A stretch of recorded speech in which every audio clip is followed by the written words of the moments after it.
കഷ്ണം കഷ്ണമാക്കി മുറിക്കപ്പെട്ടു, ഇനി നമ്മൾ കിടന്നു കൊടുത്താൽ മതി, അത്രേ താമസമുള്ളൂ. ആ ഒരു താമസമേ നമ്മുടെ ജീവിതത്തിലുള്ളൂ. അങ്ങനെ നല്ല വസ്ത്രമെല്ലാം എടുത്തു നിന്ന് എല്ലാം തയ്ച്ച് കല്യാണ ദിവസം വീട്ടിൽ പന്തലുണ്ടാവും, കസേര ഉണ്ടാവും, ആളുകൾ ഉണ്ടാവും, ആളുകൾ വരുന്നു. അപ്പൊ നല്ല വിവരമുള്ള ആൾക്കാർ വന്നിട്ട് ബാറക്കല്ലാഹു ലക എന്ന് പ്രാർത്ഥിച്ചിട്ട് പോകും. വിവരദോഷികൾ വന്നിട്ട് ഓൾ ദ ബെസ്റ്റ് എന്നും പറയും. അങ്ങനെയല്ലോ, രണ്ട് ടൈപ്പ് ആളുകൾ എന്തായാലും ഉണ്ടാവുമല്ലോ. അങ്ങനെ പുതിയാപ്പിളക്കോ പുതിയൊന്നോ കൊടുക്കാനുള്ള പ്രസന്റേഷൻ എല്ലാം കൊടുത്തിട്ട് ഇങ്ങനെ ആളുകൾ എന്തായി മാറിയിരിക്കുകയാണ്. എല്ലാവരും വന്ന് ഇങ്ങനെ പുതിയാപ്പിളേനെയും പുതിയൊന്നും നോക്കും. കാരണം 2 പ്രാവശ്യം മനുഷ്യൻ മാക്സിമം മേക്കപ്പ് ചെയ്യുക. 1 കല്യാണത്തിന്റെ അന്ന്, 2 മരണത്തിന്റെ അന്ന്. പരമാവധി മേക്കപ്പ് ചെയ്യേണ്ട 2 ദിവസമാണ്. കല്യാണത്തിന്റെ അന്ന് എന്തായാലും കണ്ണാടി നോക്കിയാൽ കാണാൻ കഴിയും, മരണത്തിന്റെ അന്നോ എന്തായാലും കാണാൻ കഴിയില്ല. അഥവാ എങ്ങാനും ഒന്ന് കാണാൻ ഒരു അവസരം ഒരു കണ്ണാടിയിലും കൊടുത്ത ഈ ഉണ്ടകൾ കണ്ടിട്ട് അവൻ പിന്നെ മരിക്കും. അതിന് ഉണ്ട വച്ചിട്ട് ഇങ്ങനെ ഇടങ്ങാറാക്കലാണല്ലോ. അതിന് ആ ബ്ലീഡിങ് ഉണ്ടാകാൻ സാധ്യതയുള്ള സ്ഥാനത്ത് മാത്രം വെച്ചാൽ മതി പഞ്ഞി. അല്ലാതെ ഈ കക്ഷത്തിലും കഴുത്തിലും അവിടെ ഇവിടൊക്കെ എന്തിനാ? എന്നാ പിന്നെ പഞ്ഞി വെച്ച് പോഞ്ഞാൽ മതിയല്ലോ, തുണി വേണ്ടല്ലോ. അപ്പൊ അതാ രക്തസ്രാവം ഉണ്ടാകാൻ സാധ്യത ഉണ്ട് എന്ന് കാണുന്ന ദ്വാരങ്ങളിൽ മാത്രം പഞ്ഞി വെച്ചാൽ മതി. സാന്ദർഭികമായിട്ട് ഞാൻ ആ ഫിഖ്ഹിന്റെ ഒരു ഭാഗം പറഞ്ഞതേ ഉള്ളൂ. അപ്പൊ ആ ദിവസം കളിതമാശ പറച്ചില്, അടക്കൻ പറച്ചില്, കൊച്ചുവർത്താനം പറച്ചില്, ചിരി, ആഘോഷം, അങ്ങനെ ബിയാത്തു നബീസ മറ്റുള്ള തേടി ഇവള് വന്നില്ല, വിളിക്കണ ഭയങ്കര ബഹളം. പുതിയാപ്പിളയുടെ കൂട്ടുകാരൊക്കെ വന്ന് ചോദിക്കും എപ്പോഴാ പുറപ്പെടുന്നതെന്ന് ചോദിക്കും. നമുക്ക് അങ്ങനെ ഒരു കുഴപ്പമുണ്ട്, നമുക്ക് മുഹൂർത്തം ഇല്ലാത്ത കാരണോട് 8 മണിക്ക് എന്നും 11 മണിയാലും ഇറങ്ങൂല. അങ്ങനെ കുഴപ്പമുണ്ട്. മുഹൂർത്തം ഉണ്ടായിരുന്നെങ്കിൽ എന്ന് പല സന്ദർഭത്തിൽ നമ്മളൊക്കെ ആലോചിച്ച് പോകാറുണ്ട്. കാരണം 11 മണിക്കാണ് മൗലവി നിക്കാഹ് പറഞ്ഞിരിക്കുന്നത്. മൗലവി ഒരു 10:30 എത്തണം. പെട്ടെന്ന് നമുക്ക് ആയിക്കോട്ടെ, മൗലവി 10:30 അവിടെ എത്തും. അവിടെ ഇരിക്കുക, കുരിശ് ചോദിച്ചാൽ കുഴിച്ചിട്ട പോലെ. 11:30 12 എന്ത് ചെങ്ങായി വന്നില്ല, ഇപ്പൊ വരും. എന്നാ പിന്നെ വന്നിട്ട് പറഞ്ഞാൽ മതിയായിരുന്നല്ലോ. എന്നാ വന്നിരുന്ന് അൽഹംദുലില്ലാ എന്ന് തുടങ്ങിയ എല്ലാവരും നോക്കും വാച്ചില്. അതുവരെ വാച്ചാർക്കില്ല. അതപ്പോ നമ്മുടെ സ്ഥിതി. പോട്ടെ. അപ്പൊ അങ്ങനെ എല്ലാവരും വന്ന് വർത്താനം പറയേണ്ട ആളുകൾ ചോദിക്കും എപ്പോഴാ പുതിയാപ്പിള പുറപ്പെടുകയെന്ന്. 8 മണി അല്ലെങ്കിൽ 10 മണിയാവും. ഞാനൊന്ന് ടൗണിൽ പോയിട്ട് വരാം, ഞാൻ വരാതെ എടാ ഇറങ്ങരുത് കിട്ടോ എന്നൊക്കെ അങ്ങനെ പറഞ്ഞിട്ട് പോകും.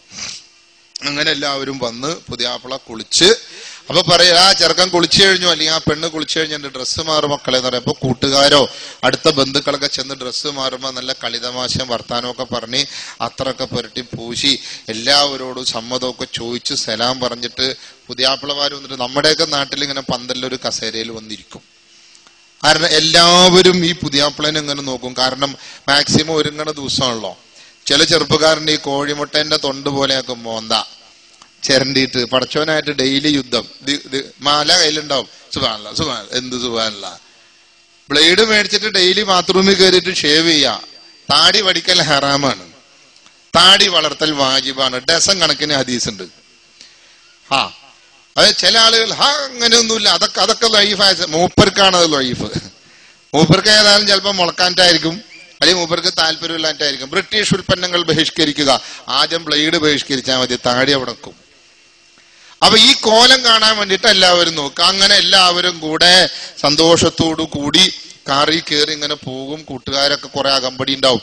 അന്നേരം എല്ലാ പുതിയാപ്പിളാരും ചെയ്യുന്ന പണിയാണ് വാച്ചിൽ നോക്കിയിട്ട് പറയും സമയം ഒരുപാടായിട്ടുണ്ട്, നമ്മൾ 10:30 ഇറങ്ങുമെന്ന് പറഞ്ഞു 11:30 എന്ന് പറയും. വണ്ടിയിലിരുന്നുകൊണ്ട് കമന്റ് പാസ്സാക്കും. തല്ലിപ്പടക്കല്ലടാ പുള്ള, ഏതായാലും അവിടെ എത്തട്ടെ, ഇത്രയല്ലേ ഉള്ളൂ എന്ന് പറഞ്ഞ് കളിയാക്കും. അങ്ങനെ പുതുപെണ്ണിന്റെ വീട്ടിൽ ചെന്ന് നിക്കാഹെല്ലാം കഴിഞ്ഞ് എല്ലാവരും പോന്ന് കഴിയുമ്പോ 2 യുവമിഥുനങ്ങൾ ഭദ്രമായി അടച്ച ഒരു മുറിയിൽ ജീവിതത്തിൽ ആദ്യമായി 2 പേരും പരസ്പരം ആസ്വദിക്കുന്ന സന്ദർഭം. ഈ ഒരു ദിവസം മരണത്തിന്റെ സമയം വരെ നമുക്ക് മറക്കാൻ പറ്റില്ല. എന്നാൽ സഹോദരങ്ങളെ, അതുപോലെ ഒരാദ്യ രാത്രി നമ്മുടെ ജീവിതത്തിൽ ഇനിയും നമുക്ക് വരാനുണ്ട്. നമ്മൾ മരിക്കുന്ന ദിവസം. കല്യാണ ദിവസം വീട്ടിൽ പന്തലുണ്ടായെങ്കിൽ, കല്യാണ ദിവസം കസേരകളിൽ ആളുകൾ ഉണ്ടായെങ്കിൽ, കല്യാണ ദിവസം ആളുകൾ വന്ന് പുതിയാപ്പിളയെയോ പുതിയവണ്ണിനെയോ സന്ദർശിച്ചുകൊണ്ട് പോയിട്ടുണ്ടെങ്കിൽ, മരണ ദിവസവും ആളുകൾ വരുന്നുണ്ട്. മയ്യത്തിന്റെ മുഖം ഒരു നോക്ക് കാണുന്നുണ്ട്. ആളുകൾ മാറിയിരിക്കുന്നുണ്ട്. കല്യാണ ദിവസം മണവാളൻ സ്വന്തമായിട്ടാണ് കുളിച്ചതെങ്കിൽ, മരണ ദിവസം കൂട്ടുകാരല്ലയോ കുളിപ്പിക്കുന്നത്? പുതിയാപ്പിള എപ്പോഴാ പുറപ്പെടുന്നതെന്ന് ചോദിച്ച കൂട്ടുകാരില്ലേ? അതേ നാവ് കൊണ്ട് തന്നെ ചോദിക്കുന്നു, മയ്യത്തെപ്പോഴാ പള്ളിക്കാട്ടിലേക്ക് കൊണ്ടുപോകുന്നത്? കല്യാണ ദിവസം അടക്കം പറച്ചിലും വളകിലുക്കവും ചിരിയും വർത്തമാനവുമാണ് വീട്ടിൽ കേട്ടതെങ്കിൽ, മരണ ദിവസമുണ്ടല്ലോ, ദീർഘനിശ്വാസങ്ങളും നെടുവീർപ്പുകളും തേങ്ങലുകളും മാത്രമല്ലയോ കേൾക്കുന്നത്. കല്യാണ ദിവസം മണവാളൻ സ്വന്തമായിട്ടാ കുളിച്ചത്, മരണ ദിവസം കൂട്ടുകാരല്ലയോ കുളിപ്പിക്കുന്നത്. കല്യാണ ദിവസവും ധരിച്ചത് പുതിയ വസ്ത്രം തന്നെ, മരണ ദിവസവും ധരിക്കുന്നത് പുതിയ വസ്ത്രം തന്നെ. കല്യാണ ദിവസവും പുതുവസ്ത്രത്തിൽ സുഗന്ധം പൂശിയിട്ടുണ്ട്, മരണ ദിവസവും പുതുവസ്ത്രത്തിൽ സുഗന്ധം പൂശുന്നുണ്ട്. കല്യാണ ദിവസം പുതുമണവാളന് പോകാനുള്ള വാഹനത്തിലേക്ക് കാലുകൊണ്ട് നടന്ന് കയറിയാണ് പോയതെങ്കിൽ, മരണ ദിവസമുണ്ടല്ലോ നിനക്ക് പോകാനുള്ള വാഹനം നിന്റെ വീടിന്റെ ഉള്ളിലേക്ക് കയറി വരികയല്ലോ ചെയ്യുന്നത്. 4 വീലുള്ള കാറിൽ കയറിയാണ് കല്യാണ ദിവസം പോയതെങ്കിൽ, 6 കാലുള്ള കട്ടിലിൽ കിടന്നിട്ടല്ലയോ മരണ ദിവസം യാത്ര പോകുന്നത്. നിന്നോട് പിണങ്ങി നിന്നവരും നീ പിണങ്ങി നിന്നവരും നിന്റെ കല്യാണ ദിവസം നിന്റെ വീട്ടിൽ വന്നിട്ടില്ലെങ്കിൽ, നിന്റെ മരണ ദിവസമുണ്ടല്ലോ പിണങ്ങി നിന്നവരും നിന്റെ വീട്ടിൽ വരികയല്ലേ ചെയ്യുന്നത്. കല്യാണ ദിവസം പുതുമണവാളനെ ഒരു നോക്ക് കാണാൻ വേണ്ടി ഒരുങ്ങിയിരുന്നെങ്കിൽ, മരണ ദിവസമുണ്ടല്ലോ മയ്യത്ത് പൊതിഞ്ഞ് മയ്യത്ത് കട്ടിലിൽ വച്ചുകൊണ്ട് അവസാനത്തെ കാഴ്ച ഒരു നോക്ക് കാണാനായി വച്ചു കൊടുക്കുകയല്ലേ. കൂട്ടനിലവിളിയല്ലേ ആ വീട്ടിൽ ഉയരുന്നത്, ദീർഘനിശ്വാസങ്ങളല്ലേ ആ വീട്ടിൽ ഉയരുന്നത്, കരച്ചിലും ബഹളവുമല്ലേ കേൾക്കാൻ കഴിയുന്നത്. ആ മയ്യത്തങ്ങനെ പള്ളിക്കാട്ടിലേക്ക് കൊണ്ടുപോകുമ്പോ, കല്യാണ ദിവസം വാഹനത്തിൽ വെച്ച് നീ സമയം അധികമായെന്ന് പറഞ്ഞപ്പോ നിന്റെ കൂട്ടുകാരും നിന്റെ അളിയന്മാരും നിന്റെ നാട്ടുകാരും നിന്നെ കളിയാക്കിയെങ്കിൽ, മറുപടി പറഞ്ഞെങ്കിൽ, ആ മരണത്തിന്റെ വാഹനമാകുന്ന നിന്റെ അവസാനത്തെ വാഹനമുണ്ടല്ലോ, ആ അവസാനത്തെ വാഹനത്തിൽ കിടന്ന് നീ കുറെ കാര്യങ്ങൾ പറയുന്നുണ്ട്. പക്ഷേ നിന്റെ കൂട്ടുകാര് കേൾക്കുന്നില്ല, വീട്ടുകാരും നാട്ടുകാരും കേൾക്കുന്നില്ല. അല്ലാഹുവിന്റെ റസൂൽ സല്ലല്ലാഹു അലൈഹി വസല്ലമ തങ്ങൾ പറയുകയാണ്, ഇദാ ബുലിഅത്തിൽ ജനാസതു വഹ്തമലഹ الرجال على أعناقهم إن كانت صالحة قالت قدموني قدموني وإن كانت غير صالحة قالت يا ويلها أين تذهبون بها يسمع صوتها كل شيء إلا الإنسان ولو سمعه صعقا.